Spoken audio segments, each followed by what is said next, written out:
성도 여러분 안녕하십니까? 거창하고 행복한 이 좋은 안식일을 주신 하나님께 감사를 드립니다. 먼저 하나님의 말씀, 우리 신약 성경 로마서 12장에 있는 말씀을 함께 좀 보겠습니다. 신약 성경 로마서 12장 15절 말씀을 제가 좀 읽어드리겠습니다.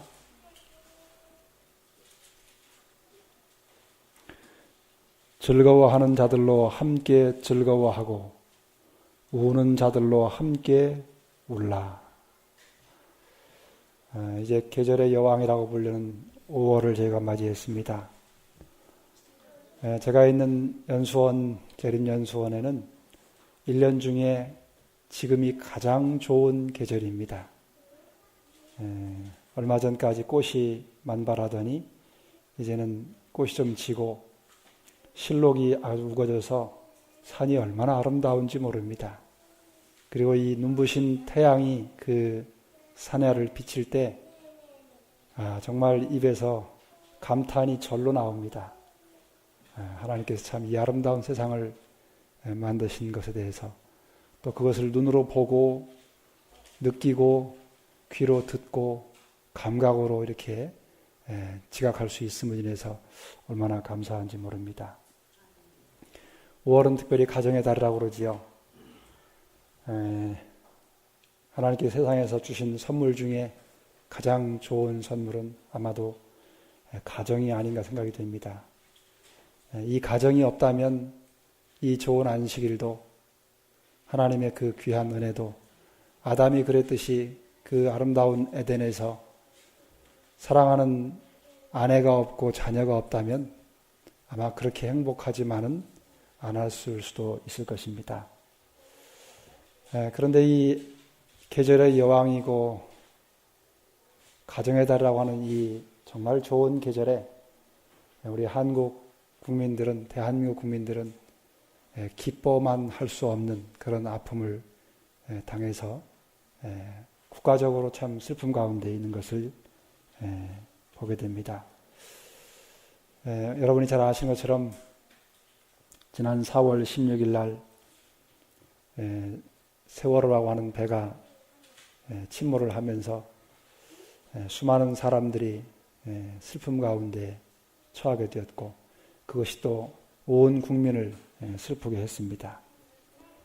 저도 연수원에 있으면서 이 소식을 접하면서 참 마음에 굉장히 큰 아픔이 있었습니다. 그러면서 제 마음 가운데 떠오른 하나님의 말씀이 오늘 읽은 이 본문의 말씀입니다. 로마서 12장 15절 즐거워하는 자들로 함께 즐거워하고 우는 자들로 함께 울라. 여러분, 로마서는 어떤 책이냐면은 죄인이 어떻게 그 죄의 문제를 해결받고 의를 얻게 되고 어떻게 구원을 얻게 되고 어떻게 영원한 생명을 얻는지에 대하여 가장 조직적이고 체계적으로 잘 설명해 주는 책이 로마서라고 하는 책입니다. 그래서 신구약을 통틀어서 이 로마서를 구원의 교과서라고 부를 정도로 그렇게 로마서는 대단히 중요한 책입니다. 근데 이 로마서는 전체가 16장으로 16장으로 구분되어 있습니다. 근데 이 16장 가운데 두 부분으로 나눠지는데 앞쪽 1장부터 11장까지는 교리적인 내용입니다. 굉장히 깊이 들어가는 신학적인 그런 내용으로 구성이 되어 있고 12장부터는 앞부분에 있는 그 교리적인 내용을 실생활에 적용시키는 부분입니다. 그 실생활에 적용시키는 부분 가운데 첫 부분을 어떤 내용을 기록하고 있냐면은 우리가 구원을 얻었으니 하나님 앞에 우리가 어떤 삶을 살아야 될 것인지를 설명합니다. 그리고 그 다음에는 신앙 안에서 믿는 사람들과의 관계에서 구원을 얻은 백성으로 어떻게 서로를 대하고 살아가야 될지를 쭉 설명해 놓고 있습니다. 그 내용이 12장 이 13절까지 되어 있습니다.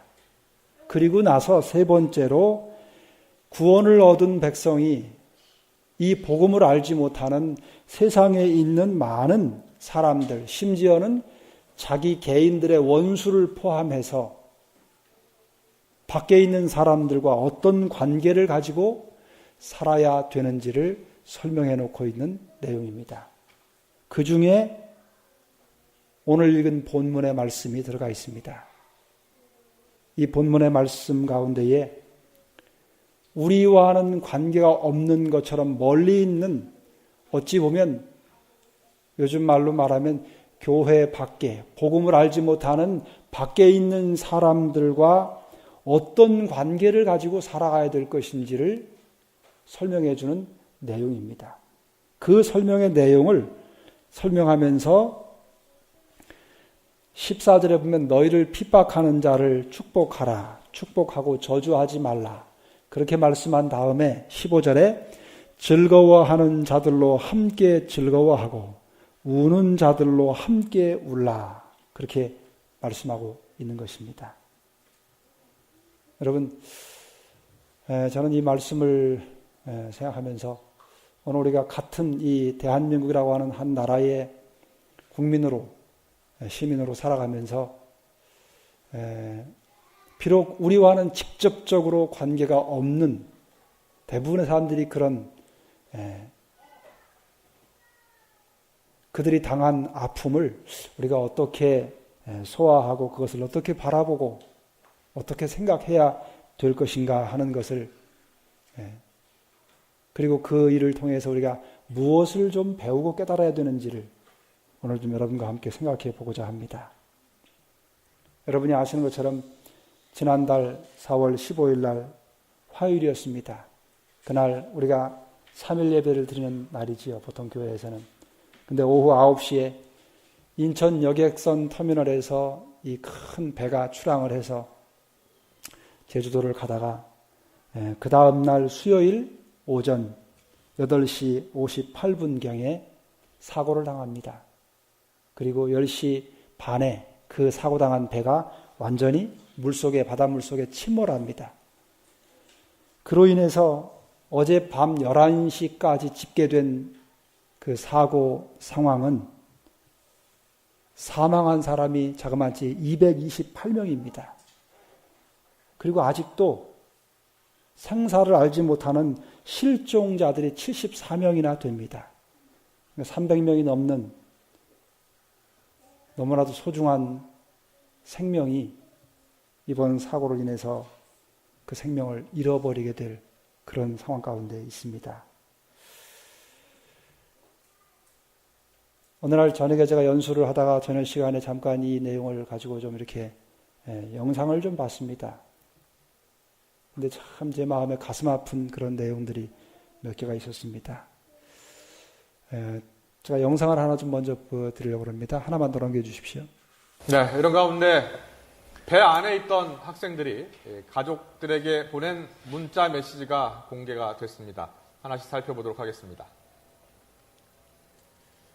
네, 먼저 아들이 엄마에게 보낸 문자 메시지입니다. 비 맞으면 감기 걸린다며 살뜰히 챙기는 엄마에게 오케이라며 가볍게 대응하던 아들. 문득 엄마 내가 말 못할까 봐 보내놓는다. 사랑한다는 문자를 보냈는데요. 상황을 모르는 엄마는 왜 나도 아들 사랑한다라는 답을 보내 심금을 울리고 있습니다. 네, 그런가 하면 아빠에게 현재 상황을 보고한 학생도 있었는데요. 너무 심하게 기울어서 움직일 수 없다. 움직이면 다 위험하다 하는 문자를 보냈습니다. 애가 타는 아빠가 구조주인 것 알지만 가능하면 밖으로 나오라고 말하고 있습니다. 하지만 아니 아빠 지금 너무 기울어져서 걸어갈 수가 없어. 독도에 애들이 다 없다라는 단문만 있을 뿐입니다. 네, 동생이 형에게 보낸 카카오톡 메시지도 있었습니다. 지금 배 타고 제주도로 가고 있었는데 배가 뭔가에 부딪혀서 안 움직이고 수상구조대가 오고 있다고 했습니다. 많이 부서졌느냐는 형의 말에 그건 실내에 있어서 모르겠다는 동생의 답이 보입니다. 이 동생은 이어서 배 아니라 데이터가 잘 안 터진다고 말하면서 지금 막 해경이 왔다는 소식을 전하고 있는데요. 하지만 당황하지 말라는 형의 당부 문자는 확인하지 못했습니다. 여러분, 이외에도 사연이 참 많더라고요. 제가 저녁 시간에 한 2시간 이걸 보면서 제가 마음이 너무 아파서 혼자 울었습니다. 아마 우리 국민들이 많이 그랬을 겁니다. 여기 제 마음에 아주 참 가슴을 아프게 한 게, 이 아들이 엄마한테, 엄마 내가 말 못할까봐 보내놓는다. 사랑해. 그 아들이 마지막 자기가 처한 상황이 위급한 걸 알고 평소에 엄마한테 표현하지 못했던 그 마음을 카톡으로 보냈습니다. 저는 그걸 보면서 참 가족이 얼마나 소중한지를 다시 한번 느끼고, 또 우리가 평소에 가까이 있는 사람들에게 우리의 마음을 표현하는 것이 참 중요하다. 그런 생각이 듭니다. 우리 학생들 엄마 아빠한테 사랑해요 이야기 좀 자주 합니까? 평소에 엄마 아빠한테 좀 쑥스럽지만 직접 하기 어려우면 문자로라도 아빠 사랑해요, 엄마 사랑해요. 또 자녀들에게도 그런 사랑의 표현을 좀 자주 하시면 좋겠습니다.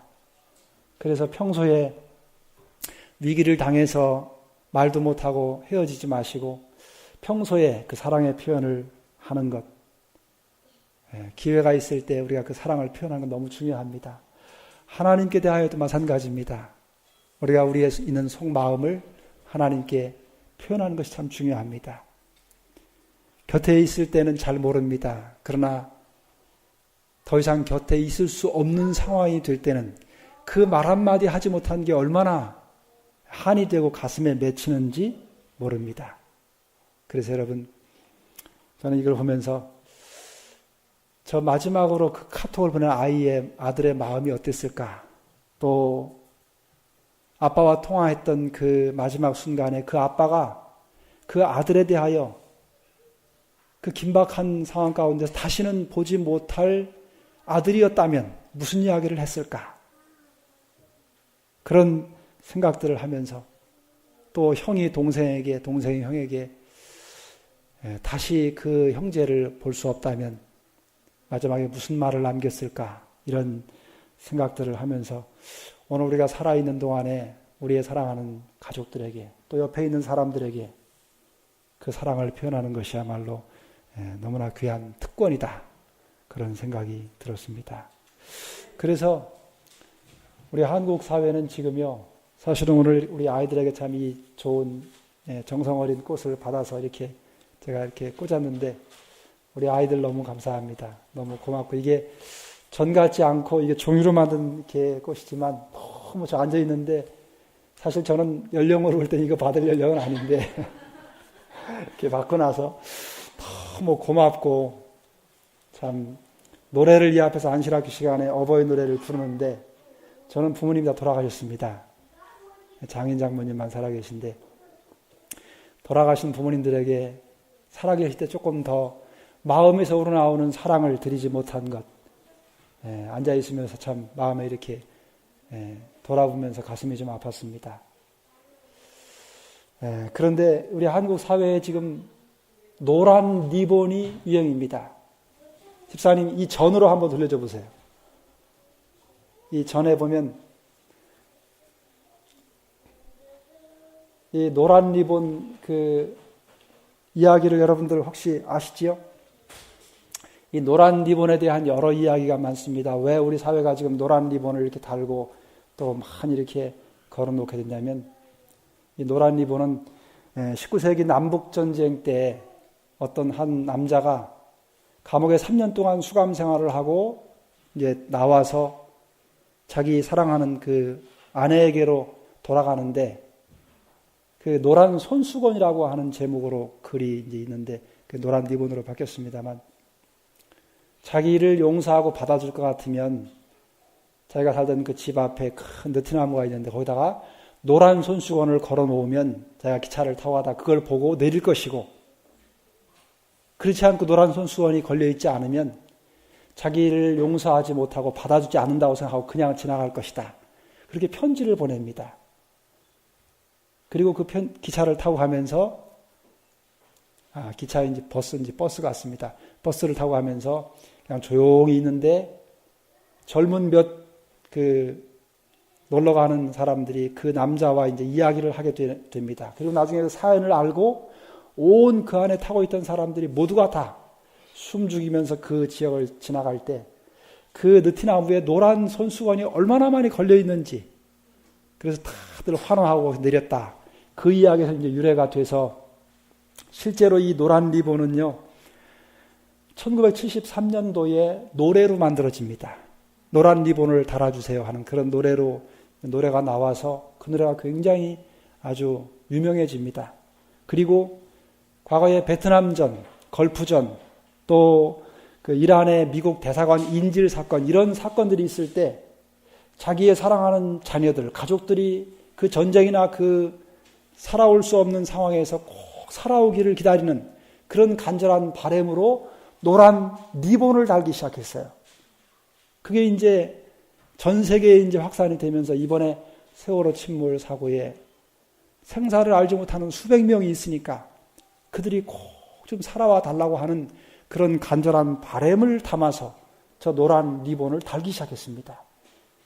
그래서 소식에 보면은 그 철물점을 하는 그 집에 아들이 단원과 학생이 있는데 그 아들이 돌아오기를 바라고 문을 닫고 그 팽목항에 가 있는 그 이웃들이 그 철물점에 노란 리본을 다 붙이기 시작했습니다. 그래서 이제 그것이 막 퍼져서 전국적으로 노란 리본이 됐는데, 여러분, 국민뿐만 아니라 종교계도 그렇고 모든 기관들이 지금 이 아픔을 함께 나누고 있습니다. 제가 지난주 우리 재림신문 보니까 재림신문에도 우리 교회도 이 세월호 참사를 위해서 기도회를 한다고 하는 내용이 나왔습니다. 저는 지난 어제 그제 목요일 날 저희가 이제 목회자 연수가 마치는 날이었는데 목요일 아침 조회 때 저희가 조회 시간이 한참 길어졌습니다. 길어진 이유가 뭐냐면은 원래 저희 직원들이 5월 8일 날 연수원 가족들 소풍이 있습니다. 근데 그 소풍이 어디냐면, 장소가 어디냐면 작년에 그 어디로 소풍을 가기로 원했냐면 청와대 견학을 가기로 했습니다. 근데 예약이 안 돼가지고 못 갔어요. 그래서 올해는 일찌감치 예약을 했습니다. 그래서 청와대 견학을 가는데 언제 가기로 했냐면 5월 8일 날 가기로 했습니다. 근데 4월 16일 날 이 세월호 사고가 터졌습니다. 그래서 이런 상황에 우리가 그 청와대에 견학을, 소풍을 가는 게 합당하냐, 그것 때문에 이제 의논이 됐어요. 그러다가 청와대로 그냥 가야 될 것이냐 아니면 다른 장소로 옮겨야 될 거냐, 그렇게 의논을 하다가 저희가 소풍을 취소했습니다. 왜냐하면 이런 상황에서 우리가 참 교회의 주요한 기관에서 어디 소풍을 간다고 하는 게 그 가족들을 생각할 때 참 합당치 않다. 그래서 조용히 그냥 자기 가족들과 더불어서 부모님들 찾아뵙고 그렇게 조용히 보내는 것이 좋겠다. 그래서 소풍을 취소했습니다. 여러분, 우는 자들로 함께 울고 웃는 자들로 함께 웃으라.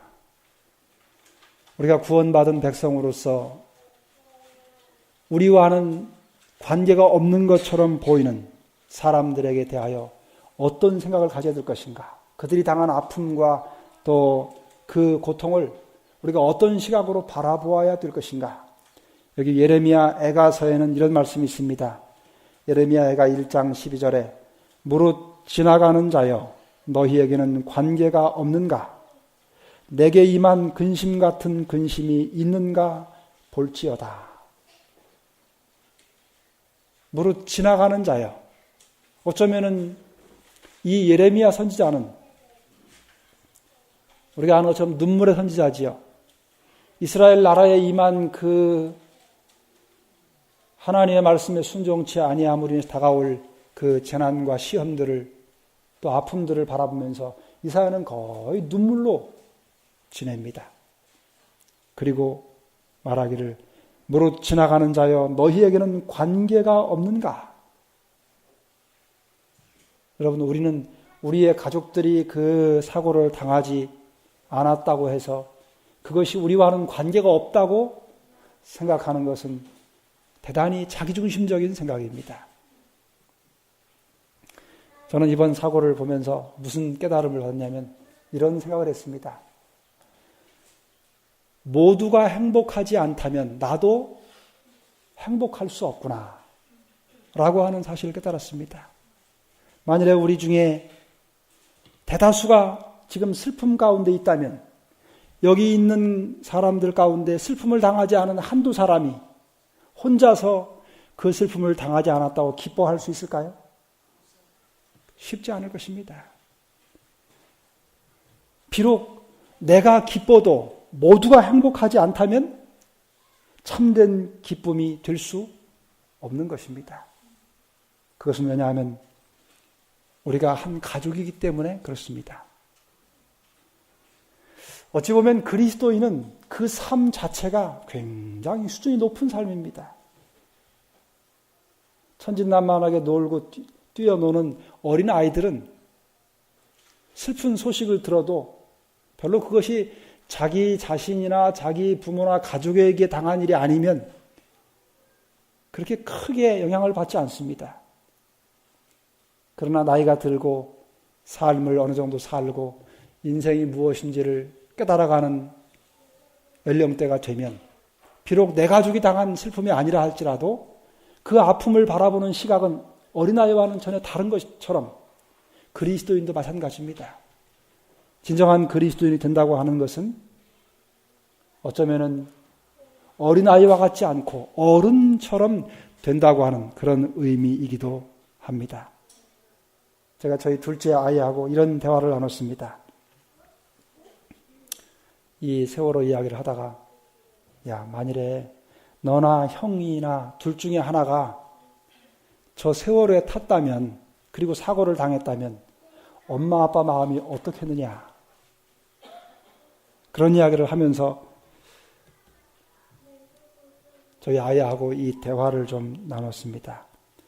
여러분, 우리의 생각이 우리의 마음의 시선이 우리 자신과 내 가족에게서부터 주변으로 좀 이렇게 시야를 돌릴 필요가 있습니다.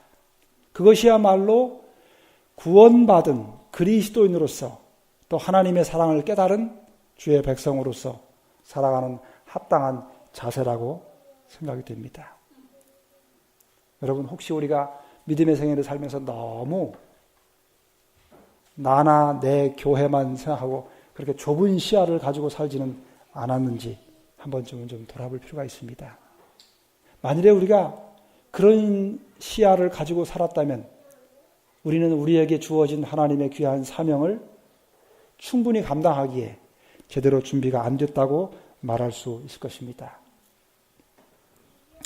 저는 이번 사건을 보면서 이런 생각을 했습니다.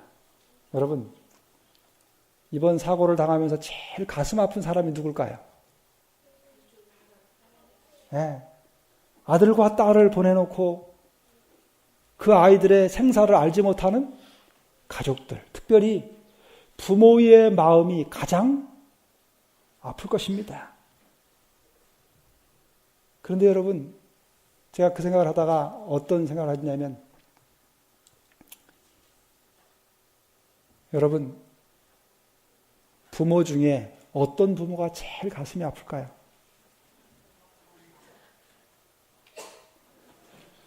저는 이런 생각을 하게 됐습니다. 세월호 참사를 보면서 모든 사람의 부모가 되시는 하나님은 어떠실까? 하나님의 마음은 어떠실까? 그 생각을 하게 됐습니다. 물론 그 부모들이 너무 가슴 아프지요. 그리고 그들을 바라보는 우리 대한민국 사람이라면 또 자식을 가진 부모라면 그 아픔을 거의 동일하게 느낄 것입니다. 그런데 모든 그 아픔을 당한 부모의 진짜 부모가 되시는 하나님은 어떠실까? 그 하나님의 마음이 이 슬픔을 보면서 어떠실까를 생각하게 됐습니다. 여러분 성경 창세기 6장 3절을 한번 보겠습니다. 창세기 6장 3절은 다음과 같은 말씀이 있습니다. 여호와께서 가라사대 나의 신이 영원히 사람과 함께 하지 아니하리니 이는 그들이 육체가 됨이라. 그러나 그들의 날은 120년이 되리라 하시니라. 여러분 이 창세기 6장은 무슨 내용이지요? 창세기 6장은 노아 홍수에 관한 내용입니다. 그런데 여러분 노아 홍수 때 이번에 그 세월호 침몰 사고로 한 300명 이상이 그렇게 생사를 알지 못하고 죽기도 하고 그렇게 했습니다. 그런데 여러분 노아 홍수 때는 얼마나 많은 사람이 죽었을까요? 우리는 산 사람의 숫자만 알지 그 당시에 죽은 사람의 숫자는 별로 생각 안 해봤습니다. 산 사람은 몇 명이었지요? 8명만 살았습니다. 그러면 그 당시에 물로 죽임을 당한 사람들은 얼마나 됐을까요? 정확한 수치를 우리가 알 수 없지만 대략 그 당시에 여러 성경의 기록을 놓고 볼 때 대략 숫자를 학자들이 헤아려 보니까 약 60억 내지 70억 정도가 됐을 것이다. 이렇게 추산하는 학자들도 있습니다. 그러면 60 내지 70억의 사람들이 이 세월호 침몰 사고로 인해서 죽은 300명과는 비교할 수 없는 그 엄청난 숫자들이 물에 잠겨서 죽었습니다. 근데 여러분 성경은 뭐라고 기록하냐면은 여기 창세기 6장에 보면은 하나님께서 나의 신이 영원히 사람과 함께하지 아니하리니 이는 그들의 육체가 됨이라. 그리고 여기 7절에 보면 이렇게 말씀하십니다. 가라스 때 나의 창조한 사람을 내가 지면에서 쓸어버리되 사람으로부터 육축과 기는 것과 공중의 새까지 그리하리니 이는 내가 그것을 지었음을 한탄함이니라 하시니라. 누가 하신 말씀이지요? 하나님께서 하신 말씀입니다. 우리는 이 창세기 6장의 노아 홍수 사건을 보면서 어떤 생각을 하냐면 8명만 구원을 받은 것에 대하여 노아의 가족에게 초점을 많이 맞추고 그들이 어떻게 구원을 받을 수 있었을까에 관심이 많습니다. 그리고 또 다른 성경을 비판하는 또 다른 사람들은 하나님은 너무 잔인한 분이다. 그렇게 하나님을 비난하는 사람들도 있습니다. 그런데 여러분 저는 좀 생각을 바꿔서 이런 생각을 해봤습니다. 여기 성경에 기록된 대로 이 7절에 있는 말씀처럼 내가 창조한 사람을 지면에 쓸어버리겠다. 그렇게 표현하는 그 말 자체 문자로 보면 하나님은 대단히 두려운 분인 것처럼 보입니다. 그런데 여러분 그 이야기를 하는 사람이 하나님이라고 하는 생각 이전에 그 6, 70억을 창조하신 낳으신 부모라고 하는 생각으로 한번 이 문구를 볼 필요가 있습니다. 그렇다면 이 이야기를 하시는 진정한 사람의 부모가 되신 인류의 부모가 되신 하나님의 마음이 어떠셨을까? 그분이 정말로 괘씸해가지고 이놈들을 다 죽여야겠다. 내 말을 듣지 않으니 다 없애버려야겠다. 이런 아주 증오하고 미워하는 마음으로 그 일을 하셨을까? 여러분 저는 하나님의 마음이 어떤지를 이 창세기 6장을 보면서 다시 알게 됐습니다. 우리는 하나님을 새롭게 알 필요가 있습니다. 자식이 하도 속을 썩이니까 부모가 말하기를 내가 저놈을 내 손으로 죽이고 나도 죽어야 되겠다. 어떤 부모가 그렇게 말할 수 있습니다. 근데 여러분 그렇게 말을 하는 그 부모의 마음이 어떻겠습니까?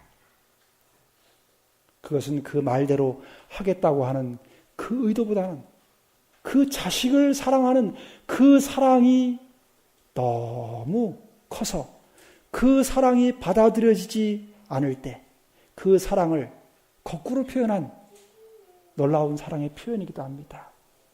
여러분 성경에 나오는 많은 하나님의 진노나 하나님의 그 형벌은 사실은 그 문자 그대로 하나님의 진노라기보다는 하나님의 사랑이 바꿔진 모습으로 표현됐다고 하는 것입니다.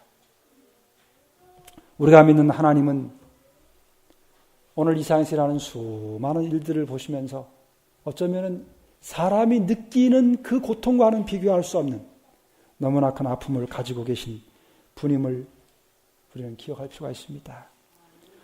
요나서는 4장으로 구성되어 있지요. 구약의 요나 성경 가운데에 요나서는 유명하지요.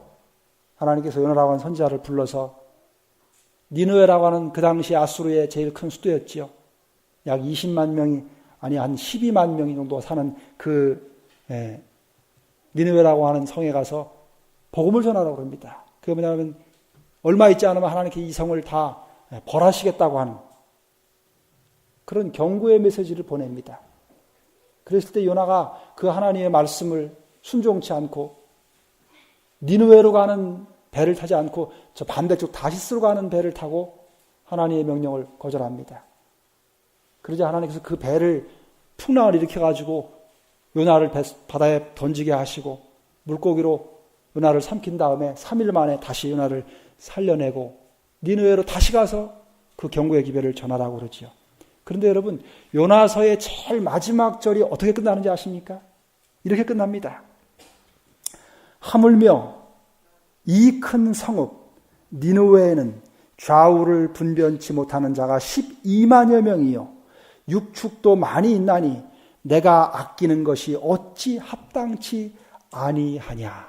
이렇게 질문하는 것으로 끝납니다. 요나가 자기의 원수나라인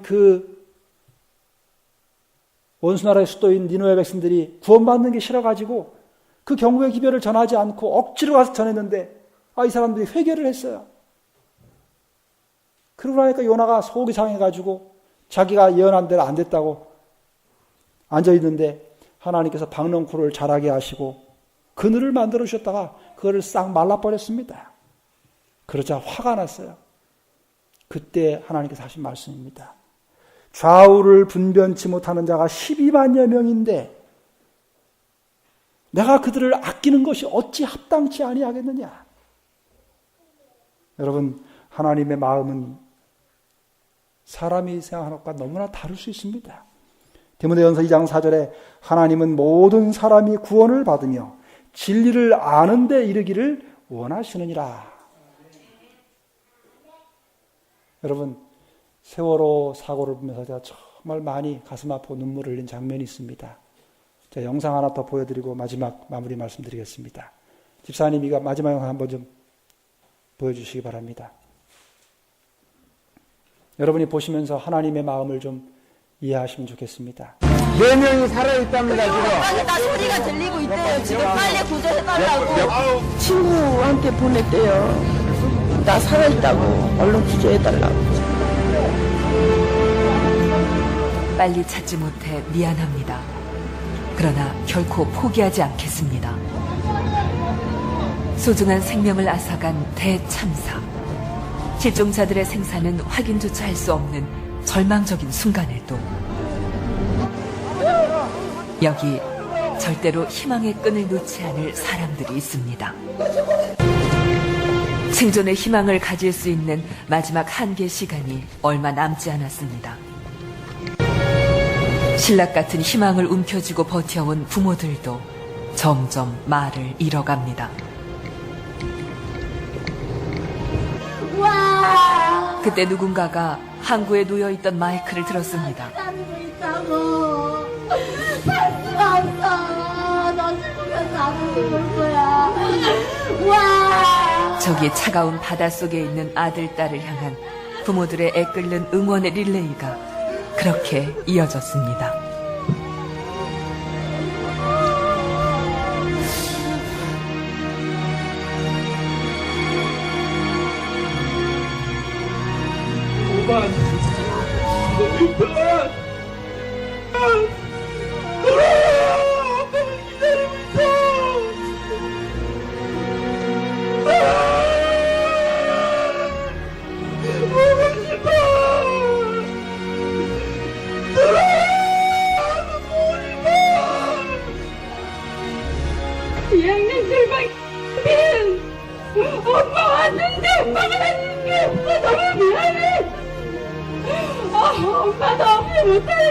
돼. 무조건 거꾸로 돌아와야 돼.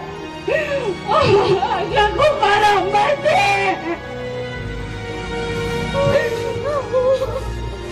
2학년 10반 사랑한다. 빨리 와줘봐. 빨리 보고 싶어.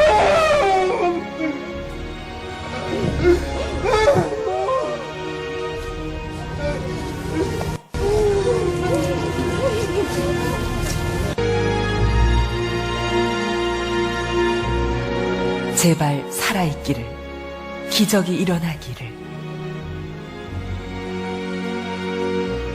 신락 같은 희망을 놓지 못한 채 모두가 저마다의 사투를 계속하고 있습니다.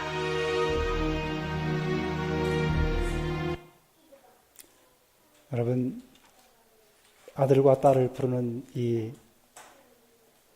어머니와 아버지의 그 간절한 부르짖음은 우리의 귀에는 들리지 않지만 죽어가는 당신이 창조하신 사랑하는 아들과 딸들을 향한 하늘 아버지의 간절한 부르짖음을 아주 조금 표현한 것입니다.